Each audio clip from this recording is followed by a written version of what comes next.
안녕하세요. 2005년부터 고등학교에서 수학을 가르치고 있는 샥쌤입니다.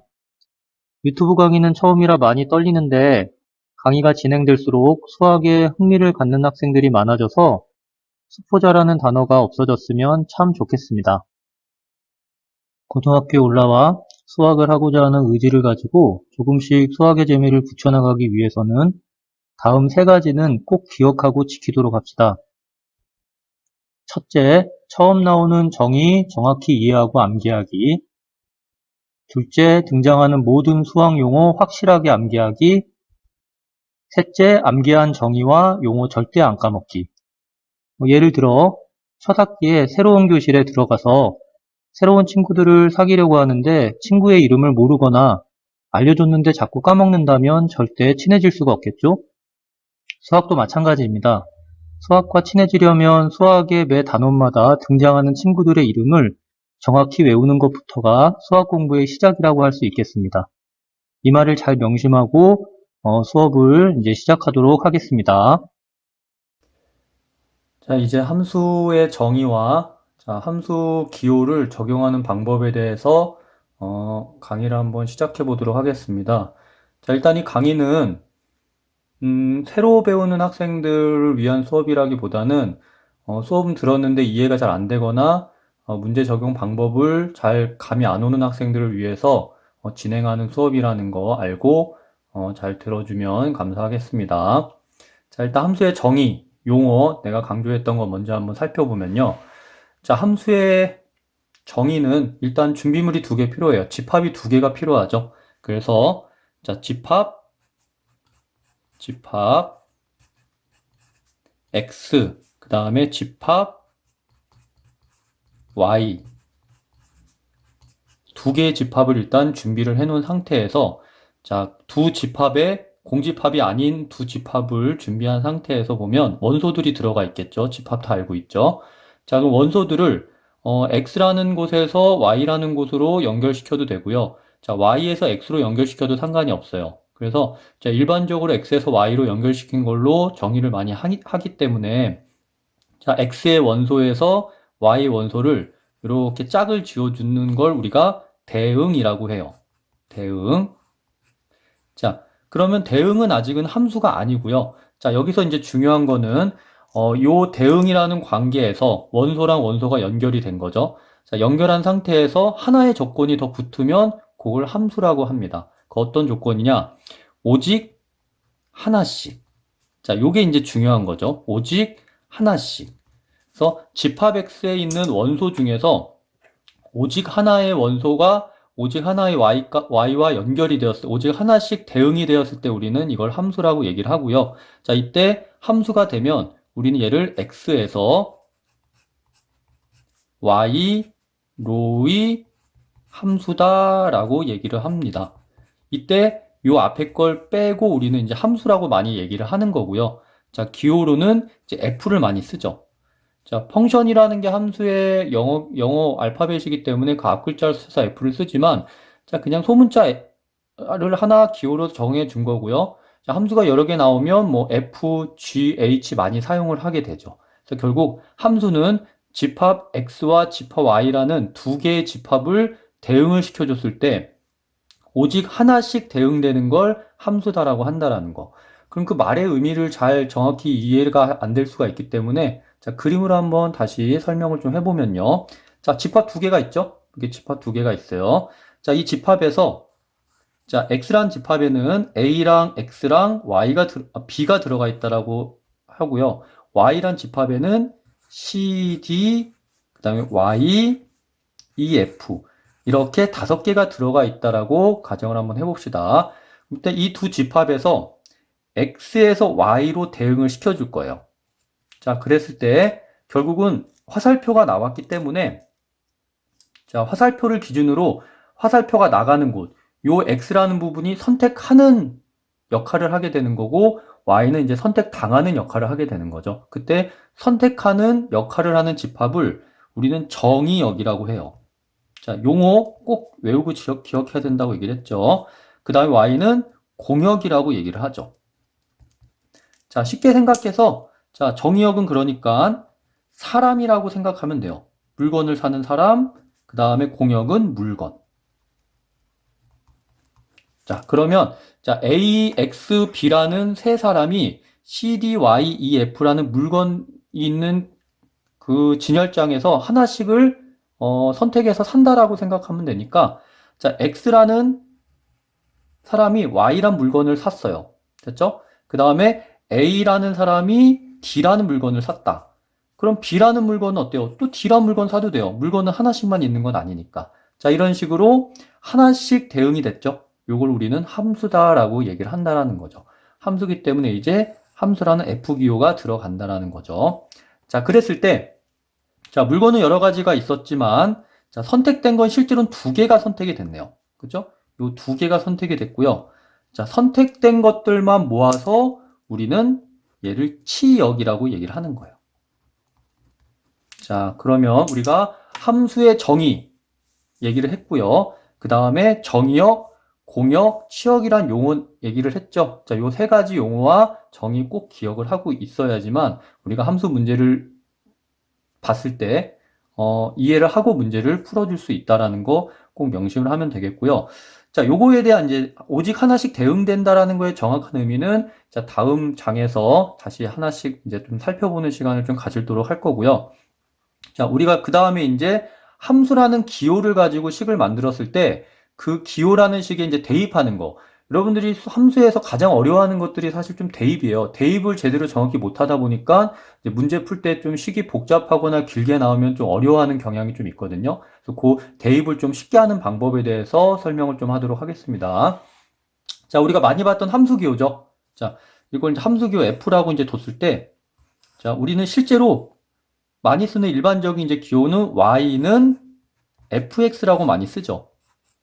자, 이때 요 x랑 y라는 건 그냥 아무 의미가 없어요. 그냥 뭐 문자 하나를 넣은 거기 때문에 우리가 저기 수학에서는 xy라는 미지수를 가지고 많이 식을 만들다 보니까 썼던 거고, 자, 이게 의미를 부여하기 시작하면 여러분들 문제 풀기가 힘들어지기 때문에 쉽게 뭐라고 생각해 주면 되냐면, 자, 요 x라는 값은요, 요 함수 기계에 뚜껑이라고 생각하면 돼요. 뚜껑. 지금 기계를 사용하지 않으면 덮어놔야 되겠죠. 먼지가 끼니까. 자, 그 다음에 y라는 식은 실제로 바구니라고 생각하면 돼요.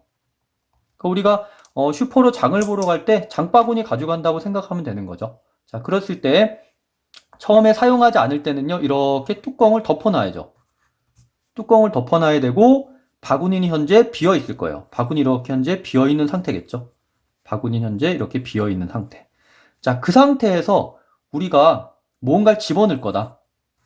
자, 여기다 우유를 한번 넣어볼게요. 자, 우유를 넣으면 예를 들어서 치즈가 나온다라고 가정을 한번 해봅시다. 치즈. 그럼 장바구니 이제 치즈를 담겠죠? 이렇게 치즈가 담겨져 있으면 자, F라는 기계를 우리가 이제 사용을 할 거니까 자, 사용하기 위해서는 어떻게 해줘야 되겠죠? 뚜껑을 먼저 빼줘야죠. 그래서 뚜껑을 빼줘요. X라는 뚜껑을 빼줬어요. 이렇게 뚜껑을 자, 빼서 옆에다 놨으면 결국 구멍은 이렇게 뻥 뚫리게 되죠. 자, 그럼 이 구멍이 뚫린 곳에 우유를 넣는 거예요. 자, 우유를 집어넣고요. 그러면 뭐가 나오죠? 장바구니에 치즈가 들어가게 되죠.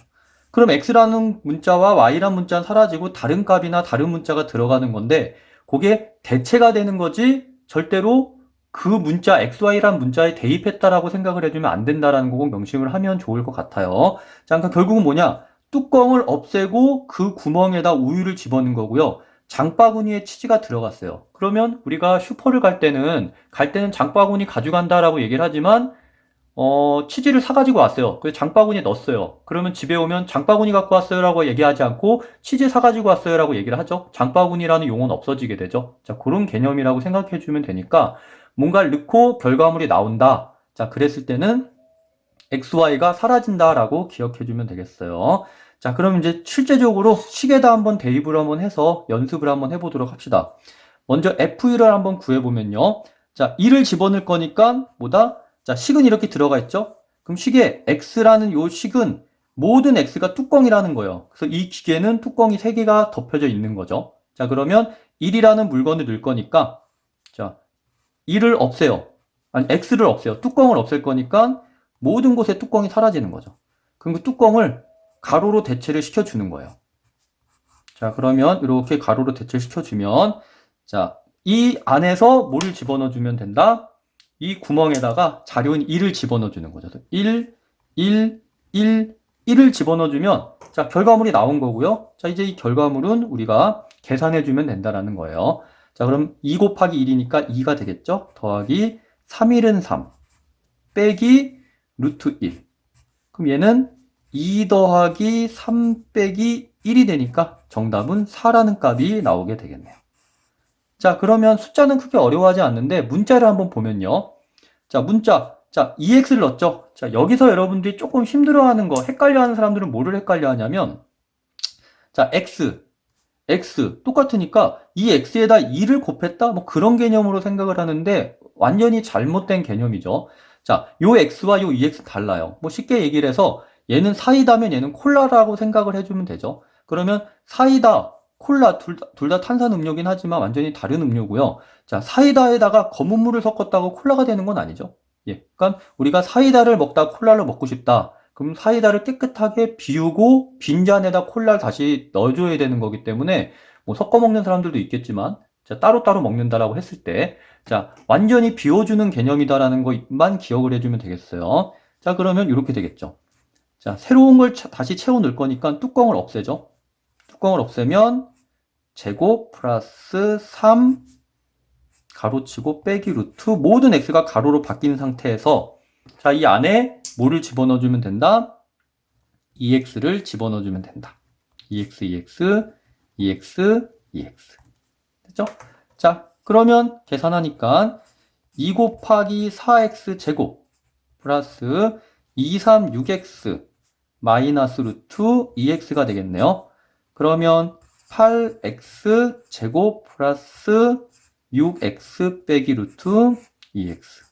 자, 이렇게 대입을 해주면 되는 건데, 자, 요 대입하는 거 여러분들이 힘들어해서 실제로 함수 계산을 할 때 여기서 이제 막혀서 전체적으로 꼬이는 경우가 생각보다 굉장히 많아요. 그래서 이렇게 정확하게 대입하는 연습만 잘 되면 훨씬 수월하게 수학 문제를 해결할 수 있다라는 거. 자, 하나만 더 해보도록 합시다. 그렇다면, 자, 이렇게 식이 나오는 것도 상관이 없죠. 이렇게 식이 나와도 이게 그냥 한 덩어리가 들어간 거예요. 이렇게. 한 덩어리가 들어간 거기 때문에, 자, 새로운 게 들어간다. 무조건 뚜껑을 열어서 구멍을 만들어 놓으면 되는 거죠.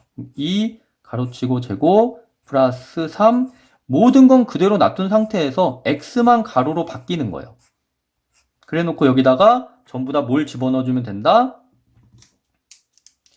x제곱 마이너스 x x제곱 마이너스 x x제곱 마이너스 x x제곱 마이너스 x를 대입해주면 된다라는 거.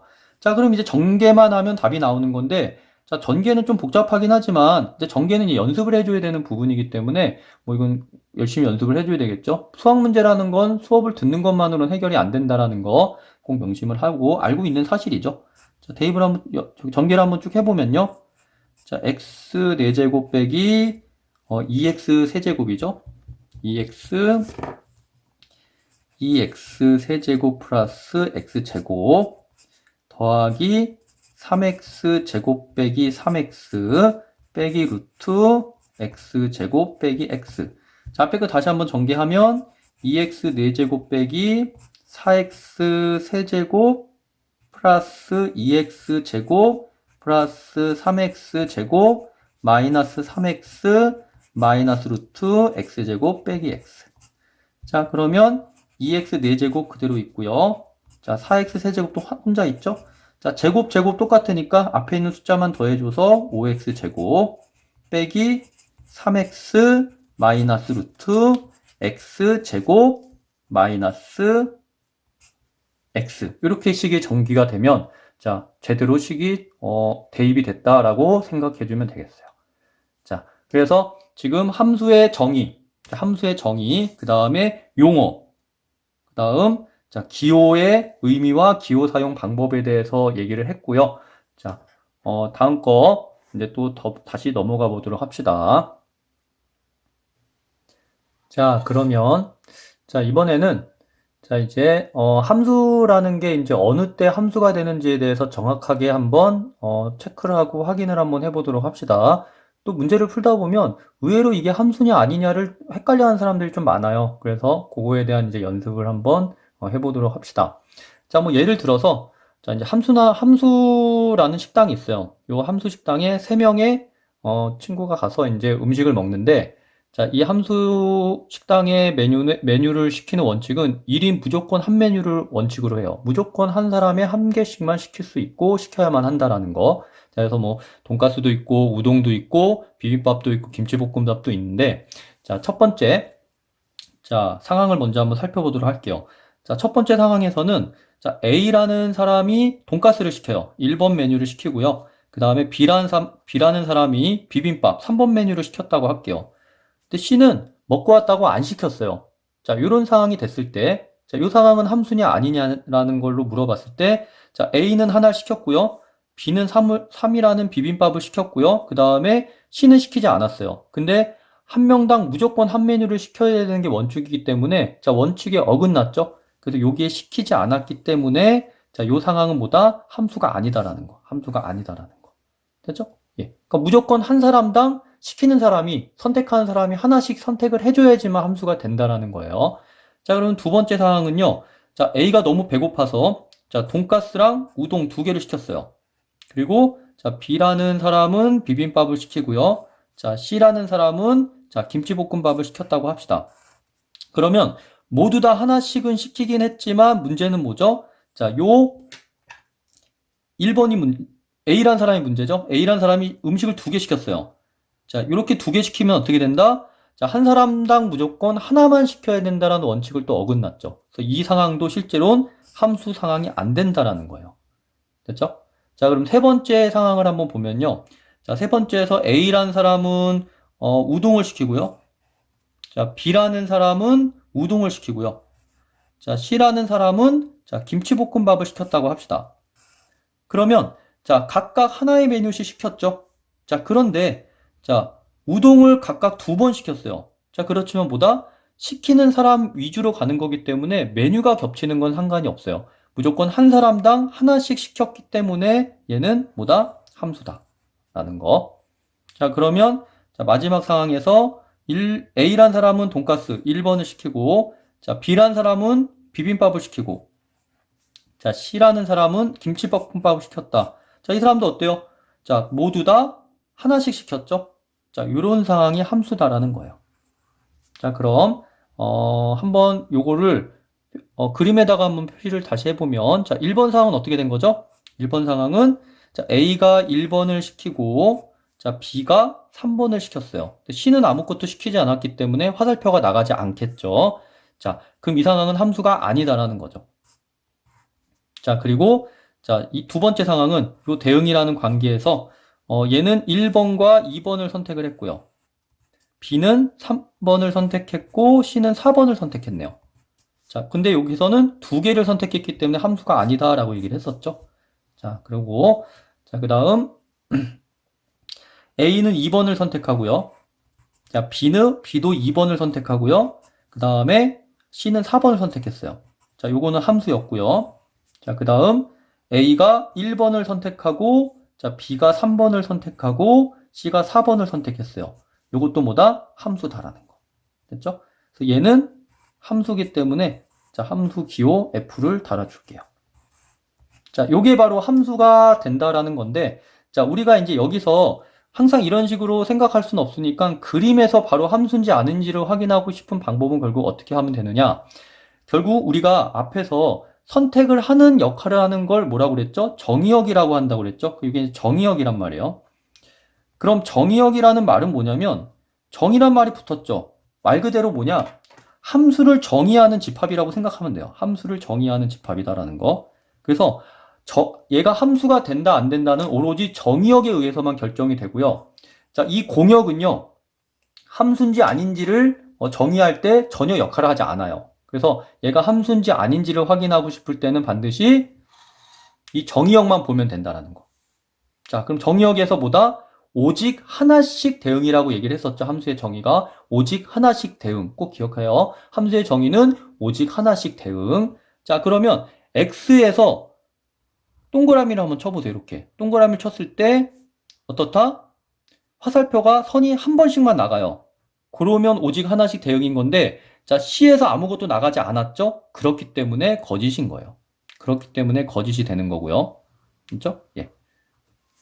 그 다음 여기서도 정의역에 있는 원소들을 체크를 했더니 공역의 원소는 체크할 필요가 없어요. 자, 정의역에 있는 원소 중에 하나가 두 개가 나가네요. 그럼 오직 하나의 위배가 되죠? 그래서 여기 X. 거짓이 되는 거예요. 그렇죠? 예. 자, 그 다음 자, 얘는 어때요? 하나씩 봤더니 자, 모든 곳에서 한 번씩만 나가요. 자, 그랬을 때 함수 맞죠? 오직 하나 대응. 그 다음 여기도 정의역에 있는 모든 원소들을 관찰해 봤더니 자, 한 번씩만 나가죠? 그러면 뭐를 선택했는지는 중요하지 않아요. 그러면 한 번씩만 나갔다? 그럼 무조건 함수가 된다라는 거죠. 그렇죠? 예. 자, 요게 바로 함수의 정의다라는 거.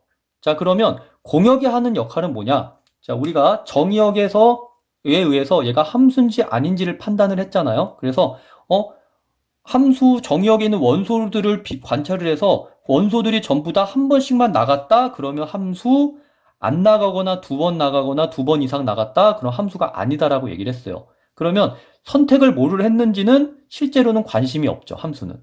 근데 이제 여기서 이제 함수가 끝나게 되면 뭐가 나오냐? 함수의 종류가 나와요. 그래서 뭐 1대1 함수, 1대1 대응, 항등함수, 상수함수 이런 것들이 나오면서 또 뭐 이제 막 용어들이 많아지니까 헷갈리기 시작하거든요. 근데 이런 용어들은 결국 함수의 종류를 얘기하는 건데 그 종류는 뭐냐? 함수 중에서 이런 조건을 만족하는 거에 이름을 더 붙인 거거든요. 그러면 그 종류는 뭐로 판단을 하는 거냐? 이제 그게 공역이 판단을 해주는 거예요. 공역에서 어떤 물건을 선택했느냐. 됐죠? 그러니까 결국 다시 한번 얘기하면 정의역에 있는 원소는 얘가 함수인지 아닌지를 정의할 때 하는 역할을 하고요. 선택된 물건, y라는 공역에서 선택된 물건이 하는 역할은 함수의 어떤 이름을 나타내 준다는 거. 그래서 예를 들어서 자, 네 번째 모양은 보면 1과 3과 4가 선택이 됐어요. 그럼 자, 3번하고 4번을 한번 비교해 볼게요. 자, 3번은 어때요? 선택된 게 똑같은 걸 두 번 선택하죠. 얘가 화살표가 두 번 들어와요. 그쵸? 그럼 얘는 이름이 없어요. 그냥 일반 함수인데 얘는 보니까 선택된 값들을 다 비교해 보니까 선택 안 된 물건은 신경 쓸 필요가 없죠. 선택된 물건들을 보니까 한 번씩만 선택이 됐어요. 자, 요때 좀 특수한 상황이죠. 요런 게 이제 이름이 있고요. 이때 요거를 우리는 이제 1대1 함수라는 용어를 써요. 1대1 함수. 그죠? 예. 그럼 거기다 이제 1대1 대응, 뭐, 항등함수, 상수함수라는 게 있긴 하지만, 이제 함수의 정의를 정확하게만 이해하면 나머지는 교과서만 읽어보면 충분히 여러분들이 이제 이해할 수 있다라는 거, 그렇게 기억을 해주면 되니까, 자, 다시 한번 정리하면, 세 가지를 크게 생각해주면 되겠네요. 자, 첫 번째, 자, 대입하는 거. 자, 대입할 때 x와 y라는 거는 장바구니와 뚜껑에 해당이 되는 거기 때문에 완전히 없애놓고 그 빈 곳에다 채워넣는 개념이 대입이다라는 거. x가 2x로 바뀌었다고 x에다 2를 곱했다라는 개념으로 절대 생각하면 안 되겠어요. 자, 그 다음 함수의 정의는 정의역에 있는 원소에 의해서만 결정된다라는 거. 됐죠? 그 다음에 함수의 종류는 그때 이제 공역에 있는 선택된 물건에 의해서 이제 결정이 되는 건데, 그거에 대한 얘기는 뭐 다음에 기회가 되거나 아니면 그거에 대한 설명을 좀 해달라고 댓글 같은 게 올라오게 되면 또 한번 준비해서 잘 정리해서 설명을 해주는 걸로 그렇게 하도록 하겠습니다. 자, 이렇게 수업은 마무리하도록 하고요. 자, 오늘 배운 거는 이제 뭐죠? 함수의 정의, 그 다음에 집합마다의 역할인 용어들, 그죠? 그 다음 이제 함수식에다가 이제 대입하는 방법에 대해서 이제 얘기를 해준 건데, 자, 이렇게 두 가지 자료를 만들어 놓고서 이제 여기다 적어가면서 설명을 해줬고요. 자, 이 이유는 이 자료 여러분들 다운받을 수 있도록 블로그에다가 다 올려놨거든요. 그러면 그 블로그에 있는 내용들을 다운받아서 여러분들이 직접 빈칸에다 적어가면서 복습 한번 해보고 이제 내용 개념 정리를 좀 해보라는 의미에서 만든 자료니까 여러분들 직접 적어보고 한번 생각해고 정리해 가면서 함수 정리를 좀 잘 했으면 좋겠고, 자, 요 함수가 정리가 되면 이게 심화돼서 결국은 미분 적분까지 가는 거기 때문에 함수는 사실 굉장히 중요한 내용이죠, 고등학교에서. 그렇지만 수업을 듣는 것만으로, 요 강의를 듣는 것만으로 함수를 완벽하게 알 수는 없고요. 결국 문제 적용을 하는 연습, 경험이 중요하죠. 그래서 이제 그 경험을 할 수 있게끔 그 토대를 마련하는 것까지 해주는 역할이다라고 보면 되니까 의지를 가지고 이제 강의를 뭐 들은 학생들은 그 의지 잃지 말고 끝까지 열심히 수학을 나갈 수 있으면 참 좋을 것 같습니다. 다음 수업은 지금 함수의 그래프 그리는 방법에 대한 이제 얘기를 좀 하려고 하긴 하는데, 뭐 이런 내용들 더 자세하게 설명해 줬으면 좋겠다라는 게 있으면 댓글을 통해서 얘기를 해주면 적극적으로 반영해서 계획 세워서 강의를 올려보는 걸로 그렇게 하도록 하겠습니다. 자, 그럼 오늘 여기까지 하고요. 자, 여기까지 듣느라 고생 많이 했어요. 열심히 공부하세요.